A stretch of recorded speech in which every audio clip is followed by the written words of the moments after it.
Hello. And you thought the Golden Knights would go down without a fight. What is wrong with all of you? I also might have thought that might have happened, but it didn't happen.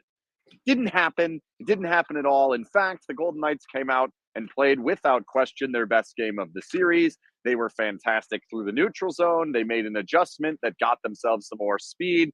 They did all the different things that we wanted to see. Some of the players that needed to be better were, hello, Alex Pietrangelo, so much better. They needed a hero. Hello, Noah Hannafin. What a play that was by him. They needed to drop basically not allow any more shots the rest of the series. And they basically did it once they allowed that, or once they got that goal to go in. They did a number of things so much better than what they needed, what they have been in the last three. And that's why we're going to be heading back to Dallas to play a game on the road that's a game 7 against a coach that's never lost a game 7, but also a coach that probably should have lost a game 7 to a team with Mark Stone on it, and a team that is the Vegas Golden Knights, who I think have a legitimate shot of winning that game. And in many ways, I don't think they should be the underdogs, but I'll talk about that in a minute. They have announced puck drop. That time is 4:30 Vegas time. 7:30 Eastern time is the time that it was announced.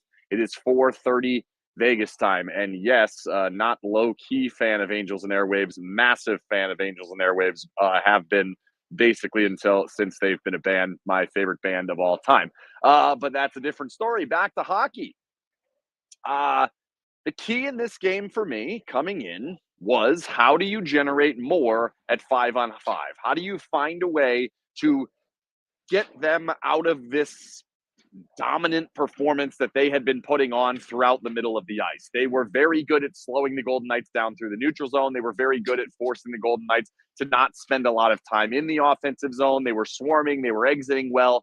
They were doing a lot of the things, taking away the forecheck, that a great Pete DeBoer coach team can do. When they're a great team, this is the type of thing that particular team is able to do. I think they did a whale of a job at finding different solutions to get through the neutral zone, finding ways to use open ice, finding ways to do the types of things that they had not been doing throughout the middle of the middle portion of this series, that put them in the hole that maybe had people thinking that today was the end of the Stanley Cup champions. It is not the end of the Stanley Cup champions. They are now heading back to Dallas because they were able to find a way to do different things through the middle. And what the main thing that they were able to do, and I will eventually illustrate this, I don't know if it will be tomorrow or Sunday before the game, but I will illustrate it at some point. Cassidy just spoke about it if you were watching the post game. They utilized the outside of ice in the middle of the ice. That didn't make sense. They use the portion nearest to the boards in the neutral zone. That's what I was trying to say. The idea was, rather than try to go directly at the goal, let's use the portion that they're not covering nearly as much, which is these parts nearest to the bench and nearest to the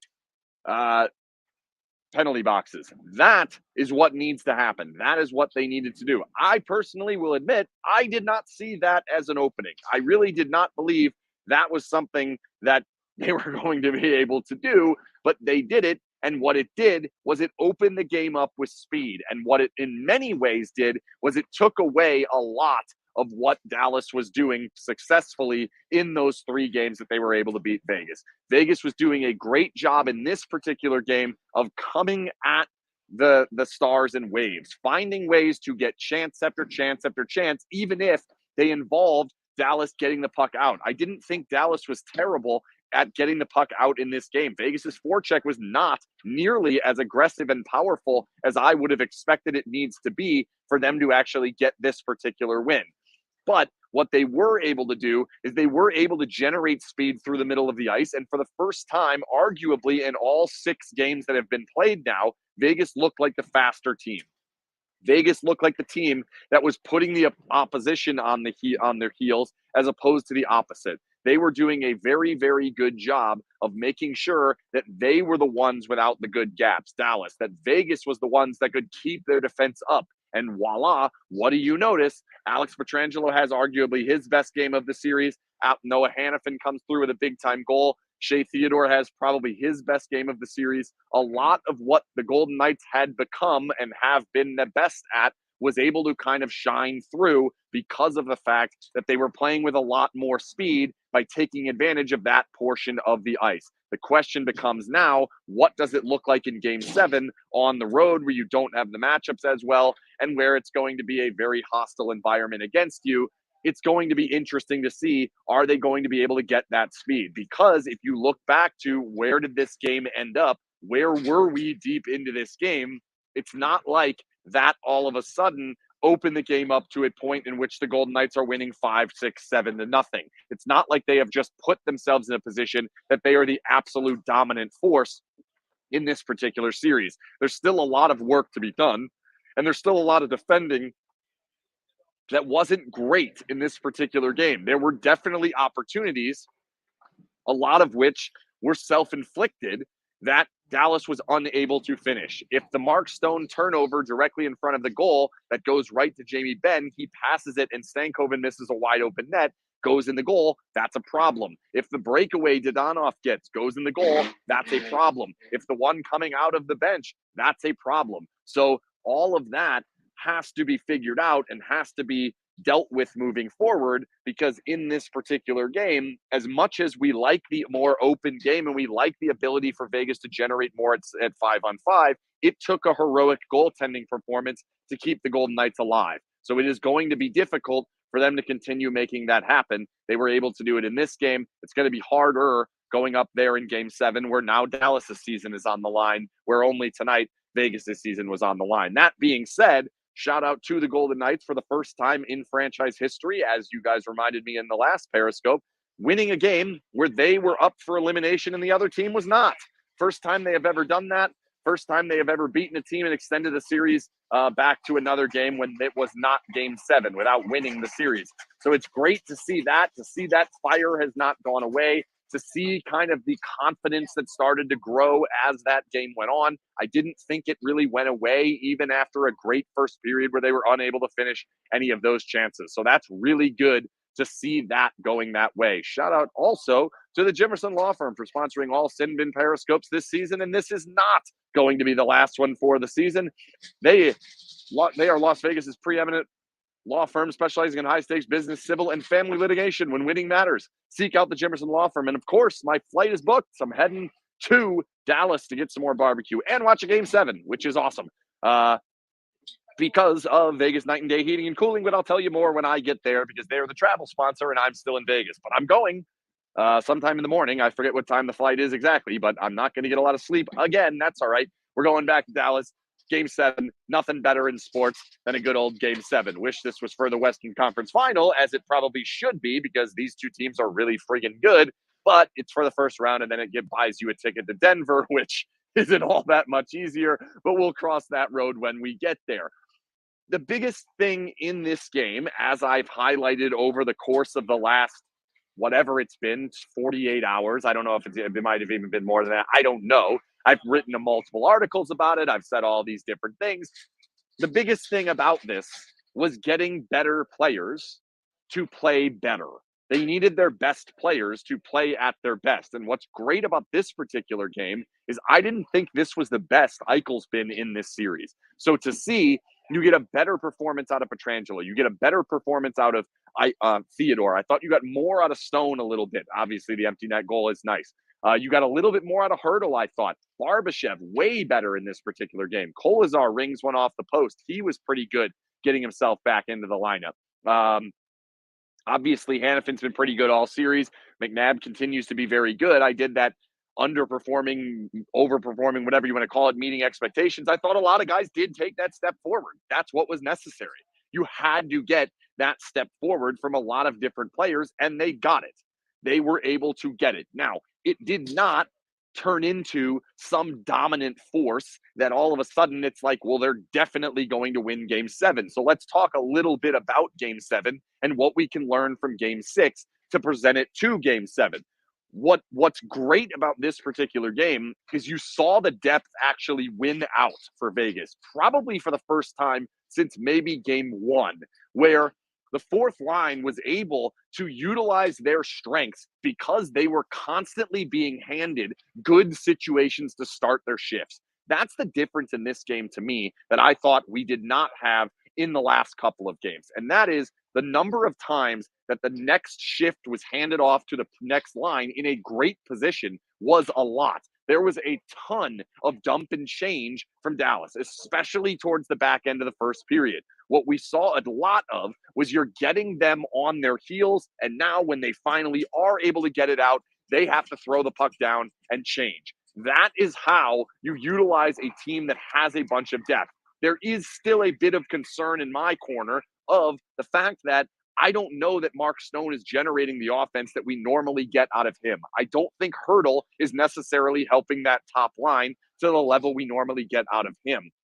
Third line, really not been a huge impact line in this particular series. And in this particular game, I thought they were better, but again, not generating all that much towards the goal. The fourth line did generate quite a bit towards the goal, nearly scored, was out there for the actual goal. Kolazar standing in front of the goal, good stuff. So to me, even though you see that step forward, you see these players playing better, you're getting more out of these different guys. There needs to be even more to go up there and beat them in a game where their season is now on the line. That's going to have to happen as we go up there. So it's not like take this game plan, present it there, and the Golden Knights will win if they play a halfway decent game. I think they have to play even better than they played in this game to get that game 7 up there. It is not going to be easy. It is going to be a very, very difficult game. And Jake Ottinger's been very good all of a sudden. His first goal he's allowed in the third period of any game in this series. It was not easy for the Golden Knights to get it. They needed a loose puck. They needed a great skating effort. They needed to have a guy in front and shoot a puck past him that he did not see. So that is not going to be easy to beat him even more. They're not going to be handed one like they have been earlier in this series that he helped them in many ways, I thought, early in the series, get their footing and get a couple of these games and arguably keep them alive to this point to where we now even get a game 7. On the flip side, a lot was made out of the goaltender for the Golden Knights, a ton. In fact, when I tweeted it this morning, almost every response was, what a disaster, what a mistake. Why is Logan Thompson not starting? I made the argument. I thought I would have started Logan Thompson had I been the head coach of this team. That's one of the many reasons that I am not. Clearly, the thing that the Golden Knights have been preaching, whether that's actually been outwardly said to anyone, which it obviously has not, but if you read between the lines, if you look at the action, if you look at what has happened, clearly the Golden Knights believe that their best chance to win any individual game, and specifically, more importantly, to actually go on a run to win what they need now 13 more wins to hoist the Stanley Cup again. If they're going to do that, they fully believe that it's Adin Hill that is going to give them the best chance to do that. They've believed that from the beginning of the season. They believed that through the middle of the season. They believed that even down the stretch when it was very clear that Logan Thompson was in better form than Adin Hill. They said it the minute before the playoffs, literally the day before the playoffs began. Bruce Cassidy made it very clear, we plan on using 2 goalies. In other words, I'm starting Logan Thompson, and eventually I'm going to take him out and put in Adin Hill because I think Adin Hill is going to give us the better chance to win over the course of the season. He did not outwardly say that. He will not outwardly say that. However, it is very clear to anyone paying close attention, I do, that is exactly what's happening. Tonight is the game that Bruce Cassidy and Sean Burke had in mind. This is it. I have said before that I think the ceiling is higher on Logan Thompson and the floor is higher on Adin Hill. I think we might need to adjust that because now you look at another game that Adin Hill has dominated against the Dallas Stars. This is his 3rd time he has shut them out. Great move by Cassidy asking for a 4th in game 7. By the way, we'll just throw this out there. There was a team that was down in this exact particular hole multiple years ago that went on to win the Stanley Cup. It happened to be the Washington Capitals. They were also down 3-2. came home, played a game, and then won a game on the road. I think either way, I know they won the last two. They did not give up a goal in either game. Pretty wild. That is the case. Nonetheless, this is the game. This is it. This is what they thought they could get out of Adin Hill. This is why they have been steadfast at sticking with Adin Hill is our starter. If we are going to win another Stanley Cup, it will be with Adin Hill. That's because of a game, and their mind said this particular game can happen. This is what needs to happen. So that ends up coming true. He had an excellent game, stopping all those breakaways, the awesome play on the back door, blocking that one. The one that was a bit scary was the one that snuck through him. A little bit of a chance there from Dellandrea shorthanded. A lot of those chances were pretty close, and none of them happened to go. So for their ability to get the elite goaltending performance, which arguably might have even been better than Thompson's, all things considered, because of how it got to the finish line. Yes, Thompson did not have much of a chance to get that one to the finish line because this team didn't really give him a chance, but this one did get to the finish line. So that is a huge part of what has happened in this game. Identical, well, that's not the one I wanted. That is funny, though. Identical roster for Sunday. Yes, I don't think they're going to make any changes. I can't see a change that you would consider making. I thought the decision to put Hutton in, despite the fact that I've liked Hutton all this season, I don't think he's good enough to play on the right-hand side, and I clearly would not move Hanifin. I like the idea of where Hanifin is. They've done a good job of getting Hanifin a ton of minutes, despite having a partner who they don't feel as comfortable with in White Cloud, and there is good reason to not feel as comfortable with him. So there's no doubt that being able to get Hanifin out there with Pietrangelo, with Theodore, with McNabb at different times is certainly good. I'll have to look at the numbers. It might be something I write also, is the fact that we're listing him as the third line or third pair guy, and yet he's finding his way constantly all the way up the time on ice to a level that is pretty wild. Speaking of time on ice, that's another thing that I really liked through the first two periods, really, and then it kind of got away, but then you see what happened as we went through, and that is, in this game, again, because the ice started to tilt Vegas's way, because there were not a ton of defensive zone draws, another thing that I'd like to see the numbers that I don't know right in front of me, but it definitely felt like there were a lot more offensive draws or offensive neutral zone draws, the ones that are kind of towards the goal, right? There were a lot more of those than what we have seen at other times in the series, which allowed a lot more of rotating through all four lines. That then put them in a position where they were able to roll lines. They were able to take advantage of some matchups. They were able to put themselves in a position where you're not having one guy playing 25 minutes and another guy playing 6. That's not how this ended up. Yes, it does start to parse itself out, especially once we get the power plays, and that does start to happen. That's one thing I'm going to talk about next, by the way, is the power play. But as you get to the point where you look down that roster, and after the first period, no player had more than 6 minutes of ice time. Only one player, it was Carrier, had less than 4, and he was at like 3.5. So to see that, that's how, as the game goes on, you find your way to getting an opportunity where you have the fourth line out there. They're able to generate something. Hanifin picks it up. Kolazar's in front. You get the game-winning goal.